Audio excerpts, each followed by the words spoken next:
SIR মিটলেই IFA.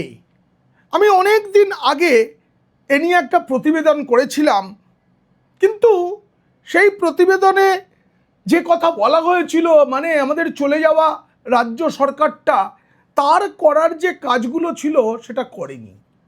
কিন্তু এবার রাজ্যে কড়াভাবে আইএফএ চালু হতে চলেছে। দুধেল গাইদের আর বাঁচাতে পারবে না তৃণমূল। পিসির বাড়িতে মানে বিপদের তো শেষ নেই। পুরসভার নোটিশ, ভাইপোর কান্নাকাটি, এসবের মধ্যেই নতুন বিপদ এসে গেল। রাজ্যে ডবল ইঞ্জিন সরকার এসে গিয়েছে, ফলে অমিত শাহের সেই নির্ঘোষ আইএফএ সেটা এবার কড়াভাবে লাগু হচ্ছে। সেই আইএফএ কেমন আইন তা নিয়েই এই প্রতিবেদন। আর তা যদি ভালো লাগে অবশ্যই সাবস্ক্রাইব করবেন পিনাক্কি বলছে। আগেও বলেছি, আবার বলছি, আমার ভিডিও অনেকে দেখছেন কিন্তু এখনও সাবস্ক্রাইব করেননি। আজই সাবস্ক্রাইব করুন, বেল আইকনে চাপ দিন, প্রতিদিন নোটিফিকেশান পাবেন। যত সাবস্ক্রিপশান তত বেশি মানুষের কাছে এই ভিডিও পৌঁছে যাবে। এসআইআরের থেকেও এই আইএফএ পিসিমণির দুধেল গাইদের জন্য অনেক বেশি বিপজ্জনক। সেই বিপদটা কেমন সেটা জানতে দেখুন ও শুনুন পিনাক্কি বলছে। 2025 সালের 1 সেপ্টেম্বর, মানে গত পুজোর আগে দেশে এক নতুন আইন চালু হয়েছে। তাতেই তো বিপদ। অনুপ্রবেশকারী সন্দেহে ধৃতদের। যখন গোটা দেশে এই আইন কার্যকর হতে শুরু করে তখনই বাঙালি ধরেছে, বাঙালি ধরেছি, বাঙালিকে পেটাচ্ছে, বাঙালিকে পেটাচ্ছে, এইসব করে পিসি ভাইপো কান্নাকাটি করেছিলেন। তাদের তেল মারা যে চটিচাটা সম্প্রদায়, সেটা সংবাদ মাধ্যম থেকে কবি সাহিত্যিক তারাও, ওরে আমার বাঙালি গেল রে, বাংলা গেল রে। আসলে বাংলায় কথা বললেই তো তিনি পশ্চিমবঙ্গের বাসিন্দা বা ভারতের বাসিন্দা নন। পশ্চিমবঙ্গ হয়ে গোটা দেশে ছড়িয়ে পড়া বাংলাদেশি, তাদের মধ্যে রোহিঙ্গাও আছে। তাদের ধরতেই তো এই আইন IFA, immigration and foreigners act, সংক্ষেপে আইএফএ, অভিবাসন ও বিদেশি নাগরিক সংশোধনী আইন। এই আইনটাই নরেন্দ্র মোদী সরকার পাশ করিয়েছে। এই আইনে যা বলা আছে সেটা মারাত্মক। ভারতের যে কোনো জায়গায় কোনো অনুপ্রবেশকারী ধরা পড়লে তাকে নিজের দেশে ফেরত না পাঠানো পর্যন্ত তাকে ডিটেনশন ক্যাম্পে আটকে রাখবে। আটকে রাখবে কে? কেন্দ্র নয়, সংশ্লিষ্ট রাজ্য সরকার যেখানে ধরা পড়েছে সেখানে। আর এতেই তো পিসিমণি কেঁদে ফেলেছিলেন। দুধেল গাইদের তিনি ডিটেনশন ক্যাম্পে রাখবেন কি করে? তিনি যাদের তেল দিয়ে রেখেছিলেন ডিটেনশন ক্যাম্পে রেখে তাদের তেল কি করে তিনি নিংড়ে বের করবেন বলুন তো? এবং তার খরচ খরচাও রাজ্যকেই করতে হবে। এটা আইন, আমি বিস্তারিত বলবো আপনাদের। এই আইন কিভাবে প্রযোজ্য, কি কি হতে চলেছে, আগামী 1 মাসের মধ্যে আপনারা দেখতে পাবেন এই আইএফএ কি করা আইন, আর তাতে পশ্চিমবঙ্গের কিভাবে ভালো হতে চলেছে। কন্যাশ্রী, যুবশ্রী, লক্ষ্মীর ভাণ্ডার, এই সবের সুযোগ এই অনুপ্রবেশকারীরাও পাচ্ছে, তাদের পাওয়ার কথা নয়। এই রাজ্যের জিএসডিপি কমে যাচ্ছে এদের জন্য, কারণ ভারতের নাগরিক নন এমন প্রচুর মানুষ এই রাজ্যে বাস করছেন এবং তারা এখান থেকে আধার কার্ড ইত্যাদি বানিয়ে এতদিন অন্য রাজ্যে চলে গেছেন। তাদের ধরপাকড় অনেক আগেই শুরু হয়েছে, সেটা আরো বেশি করে হবে। ভোটের আগে যা যা কথা দেওয়া হয়েছিল সেগুলো বিজেপি রাখতে শুরু করেছে। মুখ্যমন্ত্রী শুভেন্দু অধিকারী যে কাজগুলো করছেন, এই কাজগুলো যে করা হবে ভোটের আগেই তাদের ভরসাপত্র, মানে যে ম্যানিফেস্টো ছিল তাতে বলে দেওয়া ছিল। ইতিমধ্যেই বিএসএফকে জমি দেওয়া শুরু হয়েছে যাতে আর অনুপ্রবেশ না হয়। কিন্তু এই যে অনুপ্রবেশ যারা করে ফেলেছে, এই অভিবাসী, তাদের এবার ডিটেক্ট, ডিলিট এবং ডিপোর্ট এই কাজটা শুরু হতে চলেছে। এই যে 3D এটা সংসদে দাঁড়িয়ে ঘোষণা করেছিলেন ভাইপো বাবু, যাকে বলেন দিল্লির গুন্ডা। হ্যাঁ, প্রতিবেশী দেশের লোকেরা, মায়ানমার, বাংলাদেশ, তারাও তাকে গুন্ডা ভাবে, ভাইপো বাবু যেটা ভেবেছিলেন। মুখ্যমন্ত্রী আমাদের, মানে বহিষ্কৃত মুখ্যমন্ত্রী, সততার প্রতীক, তিনি অমিত শাহ সম্পর্কে যা যা গাল দিতেন বা এখনো মনে মনে দেন, সেগুলো কিন্তু বাংলাদেশের যারা জামাত তারাও দেয়। মিলটা বুঝতে পারছেন তো? এক, এতদিন পিসিমণি আপনি যদি এই আইনগুলো মানতেন তাহলে হয়তো আপনাকে এইভাবে চলে যেতে হতো না। আপনি আইনের শাসন না চালিয়ে শাসকের আইন চালালেন, সুপ্রিম কোর্টের কথাও আপনি শুনতেন না। এই তো দেখুন না, এই যে আপনি আটকে রেখেছিলেন দাগি যারা চাকরি পেয়েছিল তাদের বেতনের টাকা, এখন সুদ সমেত ফেরত নেওয়ার প্রক্রিয়া শুরু হয়ে গেছে। আপনি ডিএ নিয়ে মানেননি, এই সরকার মানবে বলেছে, মানবেই, সময় হয়তো লাগবে, তবে আমি মনে করি খুব তাড়াতাড়ি ঘোষণা হয়ে যাবে, খালি রাজ্য বাজেটটা হতে দিন। আমি তো বলছিলাম যে বিএসএফকে যে জমি দেওয়া শুরু হয়েছে, এটা নিয়েও তো আদালতের রায় ছিল, নির্দেশ ছিল, কেন কেন করলেন না? আমি একটু একটু করে বলবো যে এই যে আইএফএ, এইটা কিভাবে দুধেল গাইদের জন্য বিপজ্জনক হবে, এটা জানার পর অবশ্যই এটা দিকে দিকে ছড়িয়ে দিন, শেয়ার করুন এই ভিডিও, কারণ প্রত্যেকের জানা উচিত এই আইন কি বলছে এবং এই আইন মোতাবেক নাগরিকদের কি দায়িত্ব আছে। শুধু সরকারটা বদলে দিলে হবে না তো, দেশটাকে বাঁচাতে হবে। আমরা তো রাষ্ট্রীয় ভাবনার জন্যই এই সরকারটাকে সরিয়েছি। রাষ্ট্র না থাকলে আমাদের ব্যক্তি সত্তার কোনো দাম নেই, আমরা নগণ্য মাত্র। গত দুর্গাপুজোর আগেই স্বরাষ্ট্র মন্ত্রক, মানে অমিত শাহ দপ্তর, আমাদের এই চলে যাওয়া বহিষ্কৃত সততার প্রতীকের সরকারকে বিজ্ঞপ্তি দিয়ে জানিয়েছিল যে নেপাল এবং ভুটানের বাসিন্দারা ভিসা ছাড়া শুধু পাসপোর্ট দেখিয়ে ভারতে প্রবেশ করতে পারবেন, বাকি সব দেশের নাগরিকদের ভারতে প্রবেশের ক্ষেত্রে পাসপোর্ট ও ভিসা আবশ্যক।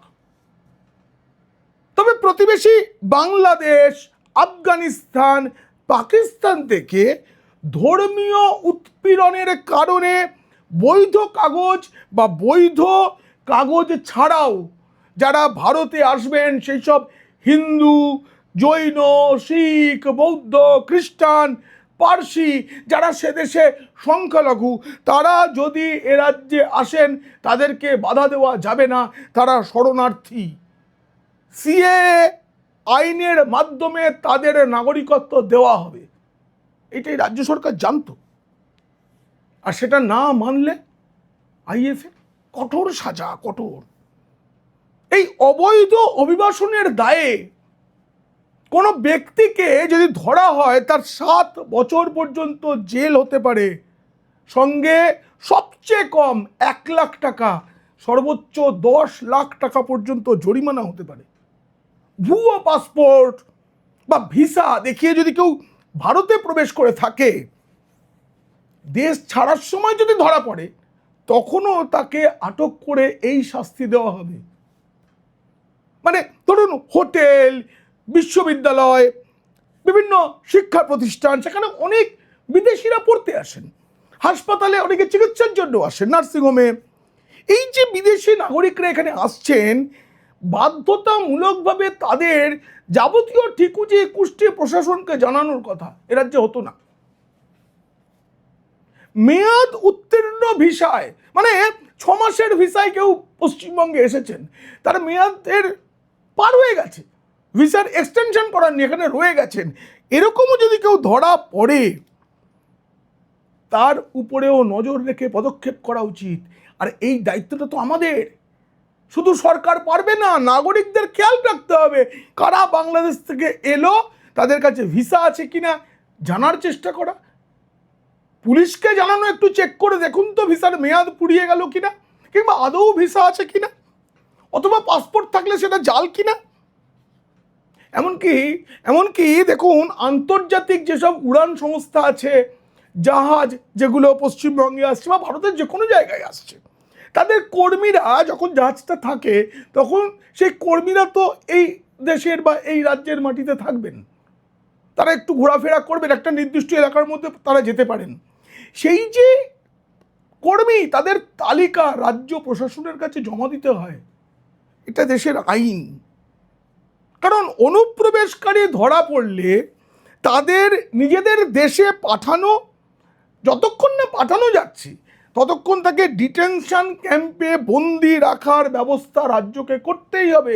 স্পষ্ট বলা ছিল, সব রাজ্যকে ডিটেনশন ক্যাম্প এবং প্রতিটি জেলায় বানাতে বলা হয়েছিল। বাংলাতে সেই নির্দেশ এসেছিল কবে? গত নভেম্বরে।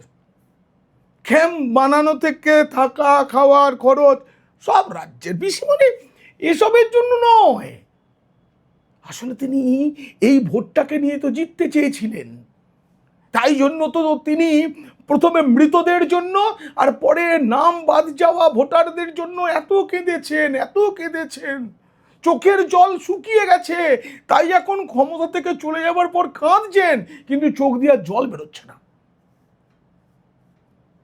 গেল রব তুলেছিলেন। এমনকি বাংলার বৈধ বাসিন্দা যারা ভারতীয় নাগরিক মুসলমান, তাদেরকে ভয় দেখানো শুরু হয়েছিল যে বিজেপি ক্ষমতায় এলে ডিটেনশন ক্যাম্পে পাঠিয়ে দেবে তোমাদের। কিন্তু প্রথম কথা হচ্ছে, কেন্দ্রের হাতে এটা নয়, এটা রাজ্যকেই করতে হয়। আর মুসলমান হলেই ডিটেনশন ক্যাম্প, এটা তো ডাহা মিথ্যে কথা। গোটা ভোট প্রচারে মিথ্যে ছাড়া সত্য বলেননি, সততার প্রতীক। মানুষ যাকে আজ সঠতার প্রতীক বলছেন। এই যে আইনটা, এটা শুধুমাত্র অবৈধভাবে ভারতে বসবাসকারীদের জন্য। শ্যামাপ্রসাদ মুখোপাধ্যায় একটা কথা বলেছিলেন, ভারত এমন একটা দেশ হয়ে উঠুক যখন ভারতের নাগরিকরাই শুধু ভারতের সরকার নির্বাচিত করবে। সেই লক্ষ্যেই তো গোটা ভারতে আজকে শ্যামাপ্রসাদ মুখোপাধ্যায়ের প্রেরণা কাজ করছে। বাংলার মুসলিম সমাজ বিশ্বাস করেনি কিন্তু মমতা বন্দ্যোপাধ্যায়ের এই কথা। তারা বলেছিল যে তারা মমতাকে ভোটও দিয়েছে কিন্তু জেতাতে পারেনি। কিন্তু অনেক জায়গায় যারা শিক্ষিত মুসলিম, তারা আসলে হিন্দু, কারণ তারা ভারতকে মা মনে করেন, সেই রাষ্ট্রবাদী মুসলিমেরা ভোট দেয়নি, মিথ্যা প্রচার উস্কানিতে কান দেয়নি। তারপরেও তো ওই ভাইপো তিনি উস্কানি দিয়েই গেছেন। 4 তারিখের পর দেখে নেবো ফলতায় যে আমি শ্মশান বানাবো, সেখানে যারা হার্ট অ্যাটাকে ওনার ভয়ে মারা যাবে তাদের দাহ করব।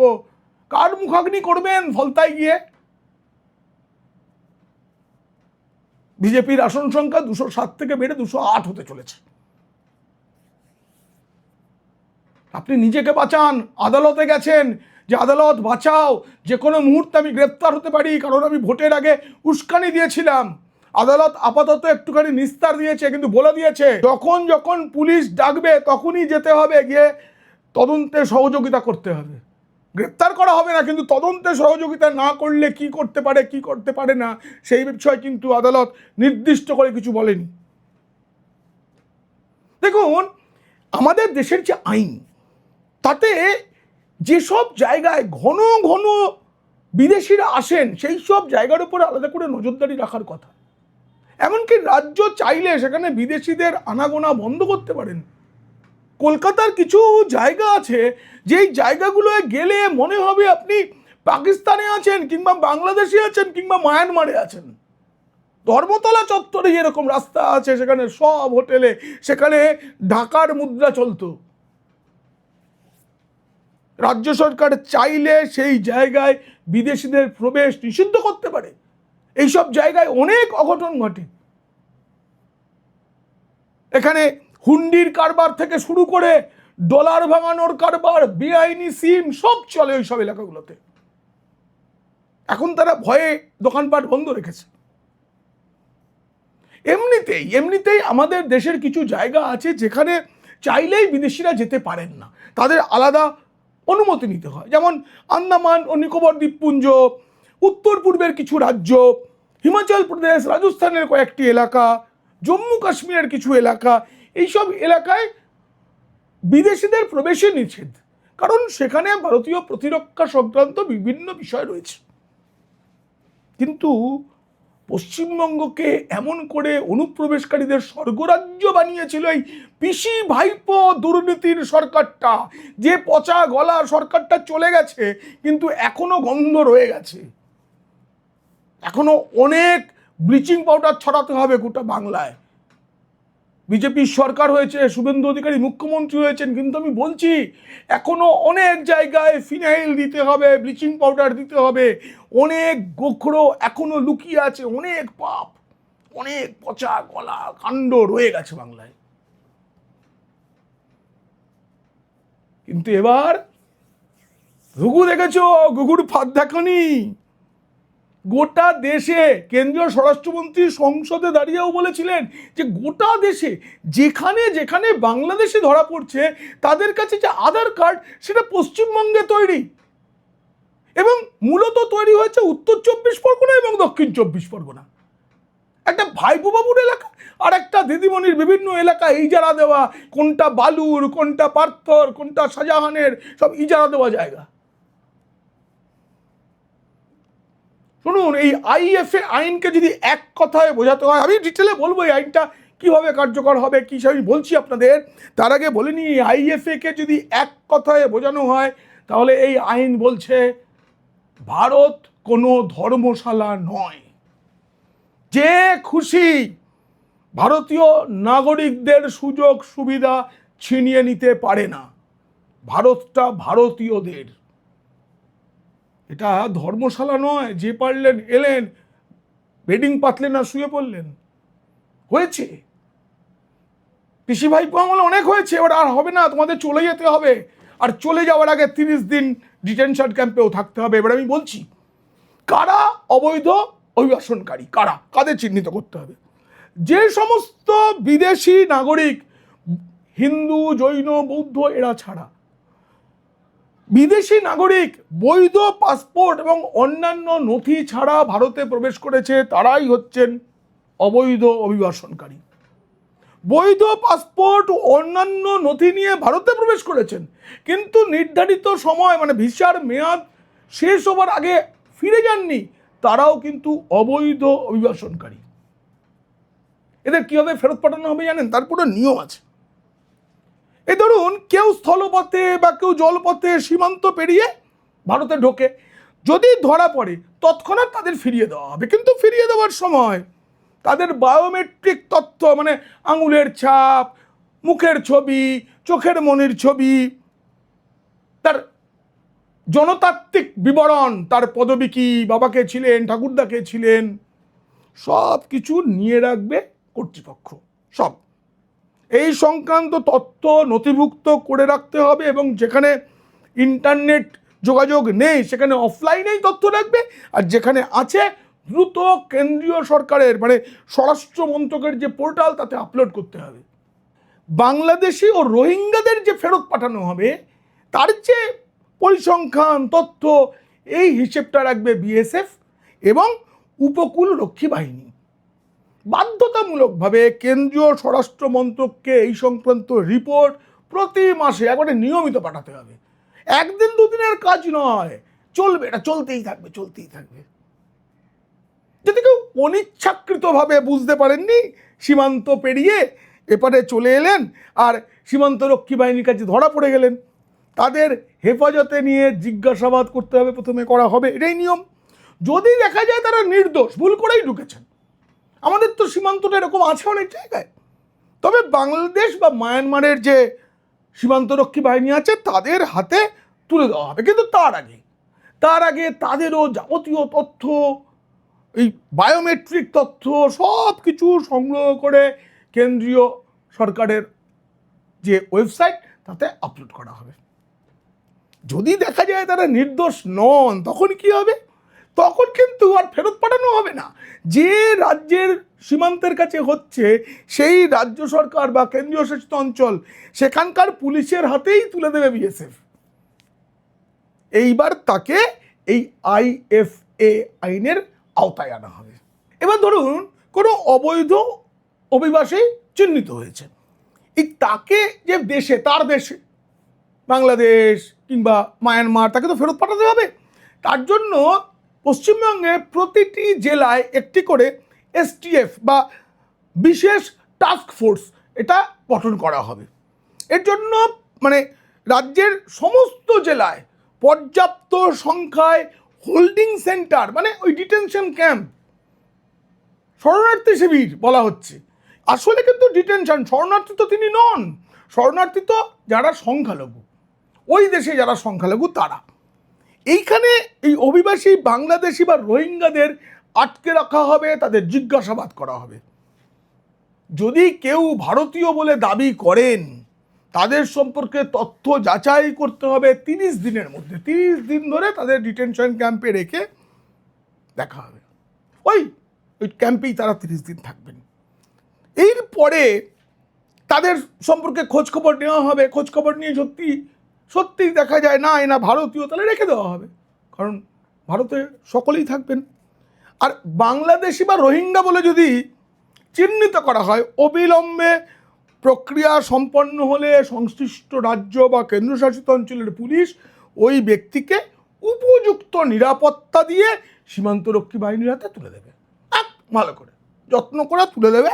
এরপরে সীমান্ত রক্ষা বাহিনী ভারত বাংলাদেশ যে সীমান্ত রয়েছে সেখানে নিয়ে যাবে, কিংবা মায়ানমারের সীমান্তে সেখানে গিয়ে ওদের বাহিনীর হাতে তুলে দেবে। কিন্তু এই যে যাদের ফেরত পাঠানো হবে, এদের নামের তালিকা, বায়োমেট্রিক সব কিছু রেখে ব্ল্যাকলিস্ট বানানো হবে। এরা আর কোনো দিনও কোনোভাবে বৈধ পাসপোর্ট, বৈধ ভিসা নিয়েও ভারতে প্রবেশ করতে পারবে না, একবার যদি কেউ অবৈধ হিসেবে চিহ্নিত হয়ে যায়। বাংলাদেশ বা এই যে মায়ানমারের যারা বাংলাদেশি রোহিঙ্গা, সীমান্তরক্ষী বাহিনীর হাতে তুলে দেওয়া পর্যন্ত যাবতীয় যা খরচ সেটা রাজ্য সরকারকেই প্রথমে করতে হবে, পরে কেন্দ্রীয় সরকার সেই টাকা পয়সাটা দিয়ে দেবে। কিন্তু প্রতিটি জেলায় জেলায় ডিটেনশন ক্যাম্প তৈরি করতে হবে এবং পশ্চিমবঙ্গে সেটা হবে। অপেক্ষা করুন, খুব তাড়াতাড়ি হয়ে যাবে। আর পশ্চিমবঙ্গের যাবতীয় সরকারি প্রকল্পের সুযোগ সুবিধা অন্য দেশের লোকেরা নিতে পারবে না। শেষ করার আগে একটা কথা, ইউটিউব এই চ্যানেলের খবর সঠিক এটা দেখে একটা স্বীকৃতি স্বরূপ একটা হোয়াইট টিক দিয়েছে, আপনারা দেখতে পাবেন চ্যানেলের পাশেই। একই সঙ্গে মেম্বারশিপের সুবিধা চালু করেছে। পিনাক্কি বলছের পাশে দাঁড়াতে কেউ যদি এই চ্যানেলের মেম্বারশিপ নেন, তাদের জন্য অবশ্যই বিশেষ কিছু উপহার থাকবে, চমক থাকবে, আমি সময়ে সময়ে জানাবো, অনেক সুবিধা পাবেন তারা। তো আপাতত আপনাদের একটাই বলা, আপনারা নিজেদের পছন্দের মতো সিলভার, গোল্ড, ডায়মন্ড কিংবা একেবারে সবার ওপরে যেটা রয়েছে একটা স্পেশাল মেম্বারশিপ প্ল্যানও রয়েছে, সেটায় আপনারা নিজেদের ইচ্ছা মতো যেতে পারেন। এই প্রতিবেদন কেমন লাগলো জানিয়ে অবশ্যই মন্তব্য করবেন। ভালো লাগলে বন্ধুদের, খারাপ লাগলে শত্রুদের শেয়ার করবেন। আপনারা খুব ভালো থাকবেন।